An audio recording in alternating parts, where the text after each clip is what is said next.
सुप्रभात प्यारे बच्चों, आज मैं आपको आपकी हिंदी पाठ्य पुस्तक निरंजना का पाठ 2 मेंढक का साहस कहानी पढ़ाऊंगी। बच्चों, यह कहानी रागिनी और उसके छोटे भाई बिमल की है। यह एक बहुत ही रोचक कहानी है। इसमें बताया है कि हमें किसी की हंसी नहीं उड़ानी चाहिए और अपनी ताकत पर पूरा भरोसा करना चाहिए। तो आइए बच्चों, पढ़ते हैं पाठ 2 मेंढक का साहस। रविवार का दिन था। रागिनी पढ़ रही थी। अगले दिन उसकी परीक्षा थी, पर उसका छोटा भाई बिमल उसे देखकर हंस रहा था, क्योंकि वह पढ़ने में कमजोर थी। बच्चों, रविवार का दिन था और रागिनी पढ़ाई कर रही थी, क्योंकि अगले दिन उसकी परीक्षा थी। पर बच्चों, उसका जो छोटा भाई बिमल था वो उसका मजाक उड़ा रहा था, उसे देखकर हंस रहा था, क्योंकि रागिनी पढ़ाई में कमजोर थी। रागिनी के दादाजी सारी बात समझ रहे थे। बच्चों, अब जो रागिनी के दादाजी थे वो सारी बात समझ रहे थे कि बिमल कैसे रागिनी का मजाक उड़ा रहा है। रात को सोने से पहले बिमल ने कहा, दादाजी कोई कहानी सुनाइए। अब रात को जब सोने से पहले उसने दादाजी से कहा कि दादाजी कोई कहानी सुनाइए, तो दादाजी ने कहानी सुनाना शुरू किया। बहुत समय पहले की बात है। किसी सरोवर में बहुत सारे मेंढक रहते थे। कि काफी समय पहले की बात है बच्चों, कि किसी तालाब में बहुत सारे मेंढक रहते थे। सरोवर के मध्य धातु का एक बहुत पुराना खंभा भी लगा हुआ था। अब बच्चों, उस तालाब के बीचों बीच एक लोहे का बहुत पुराना खंभा लगा हुआ था, जिसे उस सरोवर को बनवाने वाले राजा ने लगवाया था। इस खंभे को बच्चों उसी ने लगवाया था जिस राजा ने उस तालाब को बनवाया था। खंभा काफी ऊंचा था और उसकी सतह भी बिल्कुल चिकनी थी। बच्चों, यह खंभा भी बहुत ही ऊंचा था और इसकी जो परत थी, जो ऊपर का धरातल था इसका, वो बहुत ही फिसलने वाला था, चिकना था। बच्चों, अब आगे पढ़ रही हूँ। एक दिन सब मेंढकों ने आपस में विचार किया कि इस पर चढ़कर अपनी ताकत और फुर्ती का अनुमान लगाना चाहिए। जो सबसे पहले ऊपर पहुंच जाएगा वही विजेता माना जाएगा और उसे हमेशा के लिए इस तालाब में रहने दिया जाएगा। बच्चों, अब तालाब में रहने वाले सभी मेंढकों ने एक दिन आपस में विचार किया कि इस खंभे पर चढ़कर अपनी ताकत और फुर्ती का अंदाजा लगाना चाहिए कि हम में से कौन सबसे ज्यादा ताकतवर और फुर्तीला है। जो सबसे पहले इस खंबे के ऊपर पहुंच जाएगा वो ही जीता हुआ माना जाएगा और उसे हमेशा के लिए इस तालाब में रहने दिया जाएगा। उसको इस तालाब से जाने के लिए नहीं कहा जाएगा। एक दिन निश्चित किया गया। अब बच्चों, उस मुकाबले के लिए मेंढकों ने एक दिन तय किया। उस दिन चारों तरफ बहुत भीड़ थी। बच्चों, जिस दिन मुकाबला होना था उस दिन चारों तरफ बहुत ही भीड़ थी। आसपास के क्षेत्रों से भी बहुत सारे मेंढक इस प्रतियोगिता में हिस्सा लेने पहुंचे थे। अब बच्चों, आसपास के जितने भी इलाके थे वहां से बहुत सारे मेंढक इस मुकाबले में हिस्सा लेने के लिए आ गए थे। हर तरफ शोर ही शोर था। चारों तरफ बच्चों, मुकाबले वाले दिन जो था बहुत ही शोर ही शोर था। प्रतियोगिता शुरू हुई। अब बच्चों, मेंढकों के बीच मुकाबला शुरू हुआ, लेकिन इतने चिकने एवं ऊंचे खंभे को देखकर भीड़ में एकत्र हुए किसी भी मेंढक को यह यकीन नहीं हुआ कि कोई भी ऊपर तक पहुंच सकेगा। लेकिन बच्चों, इतना फिसलने वाला और इतने ऊंचे खंभे को देखकर जितने भी भीड़ में मेंढक इकट्ठे हुए थे उन सभी को यह विश्वास ही नहीं हुआ कि हम में से कोई भी इस खंभे के ऊपर तक पहुंच सकेगा। यह प्रतियोगिता रखकर मेंढकों ने मूर्खता की। अब बच्चों, वो सोच रहे थे सभी मेंढक कि उन्होंने यह मुकाबला रखकर कोई बहुत बड़ी मूर्खता की है। इस पर चढ़ना मुश्किल है।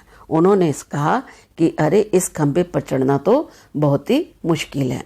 इस प्रतियोगिता में जो भी मेंढक कोशिश करता वह कुछ ऊपर जाकर नीचे गिर जाता। बच्चों, अब इस मुकाबले में जो भी मेंढक इस खंबे के ऊपर पहुंचने की कोशिश करता वो कुछ ऊपर जाकर ही नीचे गिर जाता। कई मेंढक 2-3 बार गिरने के बावजूद अपने प्रयास में लगे रहे। अब बच्चों, उन मेंढकों में से कई मेंढक जो थे वो 2-3 बार नीचे गिरने के बाद भी ऊपर चढ़ने की कोशिश करते रहे। भीड़ में जमा लोग चिल्ला रहे थे कि कोई भी नहीं जीत सकेगा। अब वहां पर जो भीड़ इकट्ठी थी वहां पर जमा हुए लोग चिल्ला रहे थे कि इनमें से तो कोई भी मेंढक नहीं जीत सकेगा।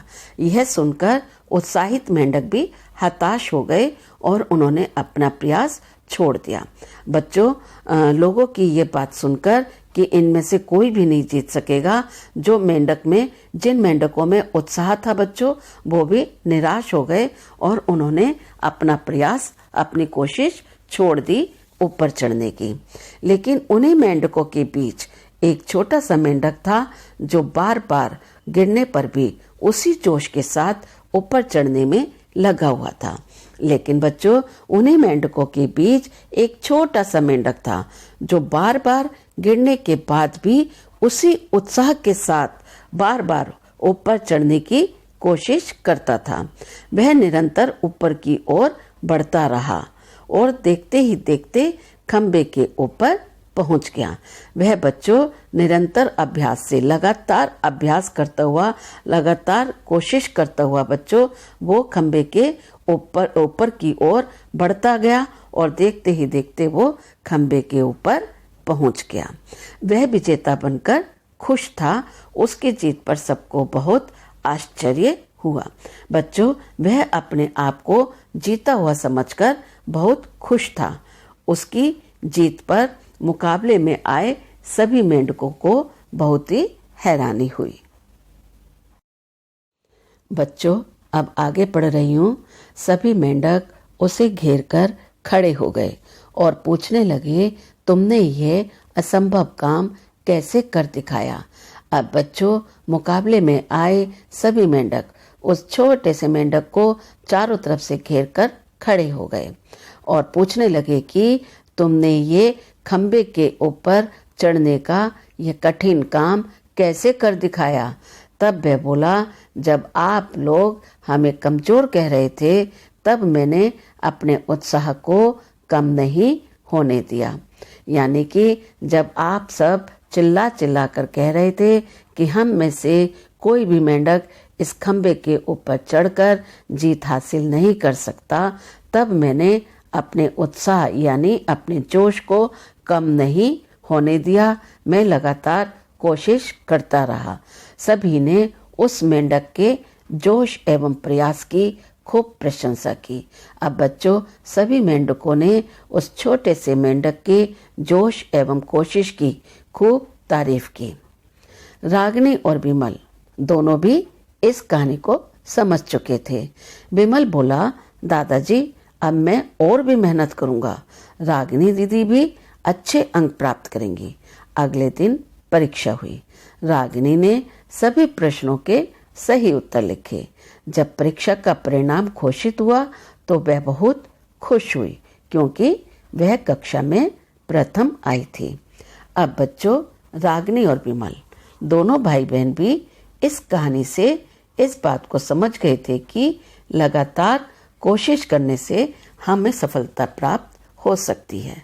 इसलिए विमल बोला, दादाजी मैं अब और भी मेहनत करूंगा और दीदी भी खूब मेहनत करके परीक्षा में अच्छे नंबर लेकर आएंगी। अगले दिन परीक्षा में रागिनी ने सभी प्रश्नों के सही उत्तर लिखे और जब परीक्षा का परिणाम आया तो कक्षा में प्रथम आने पर वह बहुत खुश हुई। तो बच्चों, इस कहानी से हमें यह शिक्षा मिलती है कि हमें अपनी ताकत पर पूरा विश्वास करना चाहिए, कभी भी निराश नहीं होना चाहिए। तो बच्चों, यह था पाठ 2 मेंढक का साहस। आशा करती हूँ कि आप सभी को पाठ अच्छे से समझ आ गया होगा। बच्चों, इस कहानी को समझने के लिए आप इस कहानी को बाद में भी 2 या 3 बार ध्यानपूर्वक अवश्य सुनेंगे व समझेंगे।